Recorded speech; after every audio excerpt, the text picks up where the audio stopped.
Subscribe कीजिए हमारे channel Sonipat 24 को। सबसे पहले लेटेस्ट खबरें देखने के लिए बेल आइकन को दबाइए। अगले साल पहले तो लोकसभा चुनाव होने हैं और उसके बाद हरियाणा में विधानसभा चुनाव का बिगुल बजना है, जिसको लेकर सभी राजनीतिक दलों के नेता कमर कस चुके हैं।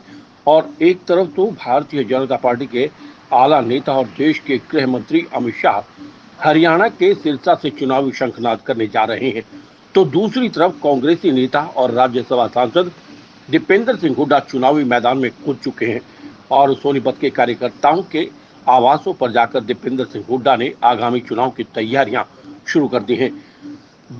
दीपेंद्र सिंह हुड्डा ने मीडिया से बातचीत करते हुए पहले तो अमित शाह की सिरसा रैली पर केंद्र सरकार के लिए कई सवालों की छड़ी लगा दी और उन्होंने कहा कि आज देश के गृह मंत्री अमित शाह सिरसा रैली करने जा रहे हैं, वो ये बात बताकर जाएं उन्होंने पिछले 9 साल में हरियाणा में कौन सा बड़ा प्रोजेक्ट सौगात में दिया। हरियाणा में पिछले 9 साल में ना तो कोई थर्मल प्लांट लगा, ना कोई रेल की लाइन बिछी, ना कोई रेल कोच फैक्ट्री लगी, ना कोई बड़ी शिक्षण संस्थान हरियाणा को दिया। इन सवालों के जवाब अमित शाह को इस रैली से देने चाहिए। वहीं उन्होंने हरियाणा सरकार पर जमकर निशाना साधते हुए कहा कि हरियाणा बेरोजगारी और आपराधिक मामलों में देश में नंबर 1 बन चुका है। हरियाणा सरकार भ्रष्टाचार की चरम सीमा लांघ चुकी है। हरियाणा में गठबंधन की सरकार चल रही है, जो कि भ्रष्टाचार के अलावा कुछ नहीं कर रही। जननायक जनता पार्टी के साथ अमित शाह के आवास पर गठबंधन हुआ था, जिसमें यह तय हुआ था कि बुढ़ापा पेंशन 5100 रुपए की जाएगी। वो अभी तक नहीं हुई। अन्य कई मामलों को लेकर दीपेंद्र सिंह हुड्डा ने केंद्र और हरियाणा सरकार पर जमकर निशाना साधा। सिरसा में पहुंचे हैं तो बता के जाएं, आए हैं तो बता के जाएं कि 9 साल में हरियाणा को केंद्र से कोई भी एक प्रोजेक्ट क्यों नहीं मिला। 9 साल में केंद्र से कोई एक थर्मल का कारखाना मिला हो, कोई एक एयरपोर्ट मिला हो, कोई एक रेल की कोल फैक्ट्री मिली हो, कोई रेल की लाइन मिली हो, कोई केंद्र से कोई बड़ा विश्वविद्यालय मिला हो, कोई शिक्षा का बड़ा संस्थान मिला हो। तो पहले तो केंद्र की जवाब दें और फिर प्रदेश का बताएं कि 9 साल के बाद आज हरियाणा प्रदेश देश में बेरोजगारी में नंबर 1 क्यों है। हरियाणा प्रदेश देश में अपराध में नंबर 1 क्यों है। हरियाणा प्रदेश में इतना खुला भ्रष्टाचार जेजेपी और भाजपा क्यों कर रही, कैसे कर रही है। हर रोज़ एक के बाद एक घोटाले क्यों सामने आ रहे हैं। ये सारी बातों के बारे में जवाब दे के जाएँ। अमित शाह केंद्रीय गृह मंत्री हैं और वो ये भी बताएं उनके घर पे समझौता हुआ था बीजेपी और जेजेपी का 5100 बुढ़ापा पेंशन का, लेकिन वो 5100 बुढ़ापा पेंशन बड़े बुजुर्गों को आज तक क्यों नहीं मिली। इतना बड़ा विश्वासघात हरियाणा के बड़े बुजुर्गों के साथ क्यों हुआ। इन सारी बातों का वो जवाब दे के जाएँ। दीपेंद्र जी, जिस प्रकार से पहलवान बेटियों के साथ जिस प्रकार जो भी मामला रहा, उसके पीछे पहले कांग्रेस का नाम आ रहा था, लेकिन अब जो है बीजेपी के 2 बड़े नेताओं का, एक महिला पहलवान वो नेता है और गोहाना के एक बड़े नेता तीर्थ राणा का नाम भी सामने आ रहा है। तो क्या कहेंगे अब इसके पीछे, क्योंकि पूरा मामला उनके सामने आ रहा है, क्या कहेंगे? देखिए, इसमें हमारा शुरू से एक ही स्टैंड है। इसमें बेटियों को न्याय मिले, मुद्दा न्याय दिलाने का है।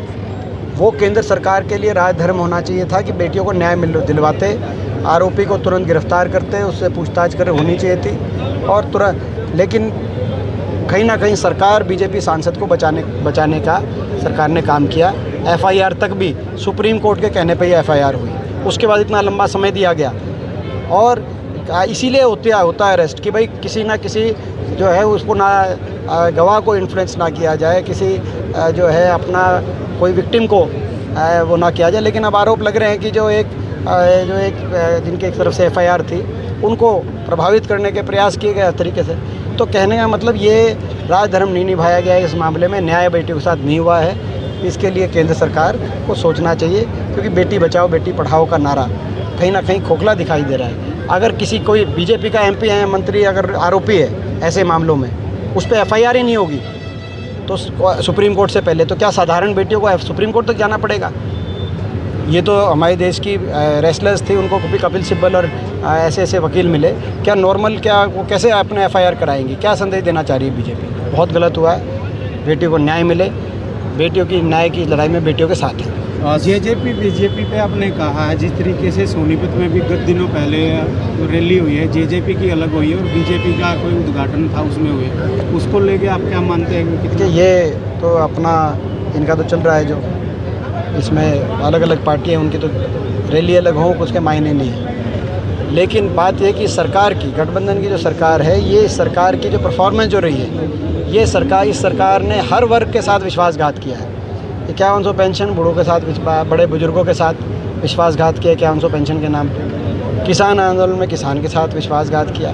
कर्मचारियों पे लाठीचार्ज करके कर्मचारियों के साथ इस सरकार ने उनका अपमान करने का काम किया। सरपंचों का अपमान करने का काम किया। सफाई कर्मचारी और जो ग्रामीण चौकीदार हैं उनका अपमान करने का काम किया। व्यापारियों का इस सरकार ने आज बहुत बड़ा नुकसान करने का काम किया। तो ये सरकार एक ऐसी सरकार है जिस सरकार ने, और हरियाणा के नौजवान को देश में सबसे ज़्यादा बेरोजगारी देने का काम इस सरकार ने किया है। ये इसके लिए जिम्मेदार ये दोनों, और भ्रष्टाचार में इनमें अगर प्रतिस्पर्धा है, ये बाकी किसी चीज़ में एक मत नहीं है। ये ठीक बात आपने सही कही कि बीजेपी और जेजेपी एक मत नहीं है, लेकिन एक चीज़ में एक मत है, प्रदेश को लूटने में। उसमें एक का रिकॉर्ड दूसरा तोड़ता है।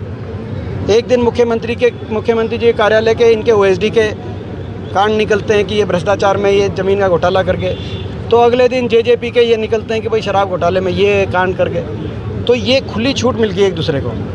इस चीज़ में ये गठबंधन इनका, इस चीज़ में एक मत भी है और इस चीज़ में इनमें प्रतिस्पर्धा भी है। इससे हमारी लड़ाई, इससे हरियाणा का बड़ा नुकसान हो गया। इससे हमारी कुमारी शैलजा जी सोनीपत पहुंची थी और उन्होंने कार्यकर्ता संवाद रखा। इस दौरान उन्होंने ये कहा कि कांग्रेस से SC-BC जो है वो दूर हो रहा है। ये कांग्रेस पार्टी एकजुट है और कांग्रेस पार्टी निश्चित तौर से प्रदेश में परिवर्तन की लहर चल रही है।